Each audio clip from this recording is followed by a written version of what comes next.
When I bought the property on Pine Hollow Road, the first thing that stood out to me wasn't the house. It was the land. 10 acres of quiet countryside sitting just outside a suburban neighborhood. The back side of my property touched a wooded creek, while the front bordered a neat little HOA community called Maple Grove Estates. The realtor had described it simply. Technically, the HOA neighborhood stops right there at that fence line. Everything past it is your land. Perfect. I had spent years living in apartments where neighbors argued about parking spaces and landlords inspected smoke detectors like they were hunting for violations. Privacy was exactly what I wanted, and this place delivered. The driveway curved through a small patch of trees before opening into a gravel lot beside the house. From the road, you couldn't even see the property unless you knew where to look. Peaceful, quiet, mine. At least, that's what I thought. The first week after moving in, things were normal. I unpacked boxes, mowed the grass, and started planning where I wanted to build a small workshop. Then, one morning, while drinking coffee on the porch, I noticed something strange. A car drove across my land. Not on the driveway, across the grass. It came from the direction of the HOA neighborhood, rolled across the edge of my field, and exited onto Pine Hollow Road like it was a normal route. I blinked. Maybe they were lost. The next day, it happened again. Different car, same path. They entered from the HOA side, drove across my field, and left through the opening near my driveway. By the end of the week, I counted 6 different cars doing it. That's when I walked out to investigate. Near the property line, hidden behind a cluster of bushes, I found the problem. Someone had cut a gap in the old wire fence that separated my land from the HOA neighborhood. And judging by the tire tracks in the dirt, that gap had been used a lot. I followed the trail back toward the neighborhood and found it. A perfectly worn dirt path cutting through my grass. It connected directly to Maple Grove's back street. Meaning, instead of driving around their neighborhood entrance, people were cutting across my land to reach the main road faster. A shortcut. Through my property. I stood there for a long moment, staring at the tire ruts. Then I laughed. No way! I grabbed my phone and checked the property survey from closing. The boundary line was clear. That entire stretch of land belonged to me. Not the HOA, not the neighborhood, me. So I drove to the hardware store. 2 hours later, the shortcut was gone. I bought heavy fence posts, fresh wire fencing, and a bright yellow metal gate. By sunset, the gap in the fence had been sealed, and the gate blocked the dirt path completely. I even added a large sign. Private property, no trespassing. Problem solved. Or so I thought. The next morning, I woke up to someone honking. Loud, angry honking. I stepped onto the porch and saw a white SUV parked in front of my new gate. A blonde woman stood beside it with her hands on her hips. She looked like the human definition of HOA president. Perfect hair, oversized sunglasses, and the kind of posture that suggested she believed the world worked for her. The moment she saw me, she marched toward the house. "You need to remove that gate," she said. No greeting, no introduction, just an order. I leaned against the porch railing. "Morning to you too." She pointed toward the fence. "That path is used by residents of Maple Grove Estates." "Not anymore," I said. Her lips tightened. "You're blocking access. It's my property." "That road has been used for years." "It's not a road," I said. "It's a field." Her tone sharpened instantly. "Our residents rely on that shortcut." I shrugged. "Then they'll have to drive the long way." For a moment, she just stared at me like I had insulted her personally. Then she crossed her arms. "I'm Karen Mitchell, president of the Maple Grove HOA." Of course she was. "Well, Karen," I said calmly, "I'm the owner of this land." She gestured dramatically at the gate. "That fence was never there before. That's because the previous owner didn't live here. That path is a community access route." I pointed toward the survey stakes along the fence line. "No, it isn't." Her voice rose instantly. "You can't just block something the neighborhood depends on." "I absolutely can." Her sunglasses came off, and the glare she gave me could have melted steel. "You clearly don't understand how HOAs work." "Oh, I do," I said, "which is exactly why I bought property outside one." For a second she seemed stunned. Then her expression hardened. "This isn't over." "Pretty sure it is." She turned and stormed back toward her SUV. But before leaving, she did something interesting. She took pictures of the gate, the fence, and the sign. Then she drove off. I figured that would be the end of it. Maybe she'd complain to the HOA board. Maybe she'd send a letter. Either way, the gate stayed locked, and the shortcut was finished. But 2 nights later, I woke up to the sound of metal clanking outside. I grabbed a flashlight and stepped onto the porch.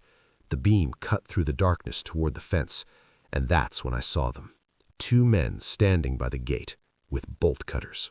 The moment my flashlight beam hit them, both men froze. One held the bolt cutters halfway up the chain, securing my gate. The other stood beside him, holding the gate steady. Neither looked like they expected the property owner to suddenly appear. "What exactly are you doing?" I called out. They exchanged a quick glance. Then the one holding the cutters lowered them slowly. Maintenance," he said. I stared at him. "Maintenance on my gate?" He pointed vaguely toward the fence line. "The HOA asked us to reopen the path." I laughed. Not a polite laugh, the kind of laugh that says you've just heard something unbelievably stupid. "You mean the HOA told you to break into private property?" The second guy stepped forward. No, they said this road has always been open."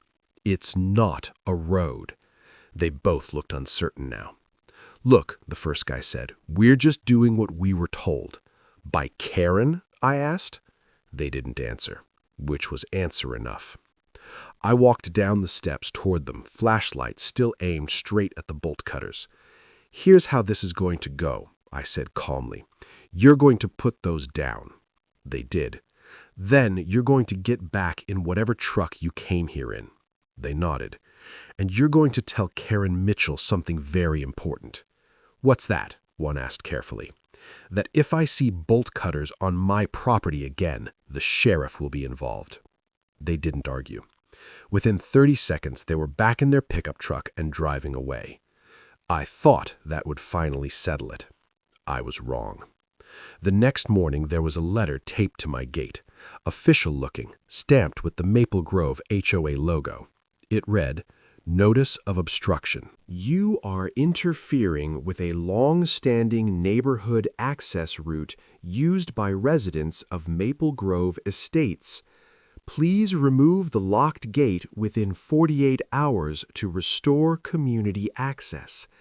Failure to comply may result in legal action." I stared at it for a moment. Then I looked at the giant private property sign right above it. The audacity was impressive. They weren't just ignoring property boundaries. They were threatening legal action for blocking people from trespassing. I took the letter inside and made a few phone calls. First to the county records office, then to a real estate attorney. Both confirmed the same thing. The HOA had absolutely zero authority over my land. No easement, no access agreement, nothing. Which meant Karen's threat letter was about as legally powerful as a grocery list. Still, I had a feeling this wasn't over. Sure enough, that afternoon 3 cars pulled up outside the gate. Karen stepped out first. 2 other people followed her, a man in a suit and another guy carrying a clipboard. Karen spotted me standing on the porch and waved dramatically. "We need to talk." I walked down slowly. When I reached the gate, she gestured at the man beside her. "This is the HOA's legal advisor." The guy gave me a stiff nod. Karen pointed at the lock on the gate. "You've received our notice." I did. And I framed it, I said. The lawyer frowned. Karen's face turned red. "This access route has existed for over 10 years. That's nice. It qualifies as a community necessity." I pointed at the survey marker next to the fence post. "It qualifies as trespassing." The clipboard guy finally spoke. "Residents have been using this route daily." "Without permission." Karen raised her voice. "The previous owner allowed it." "Then they shouldn't have sold the land." The lawyer cleared his throat. "Our position is that long-term use establishes implied access." I pulled out my phone and opened the county map. Zooming in, I turned the screen toward him. "This parcel number is mine," I said. "No recorded easement." He studied it quietly. Karen crossed her arms. "You're being unreasonable." "No," I said. "I'm being a property owner." A car pulled up behind them just then, another resident trying to use the shortcut. They stopped when they saw the gate still locked. The driver rolled down his window.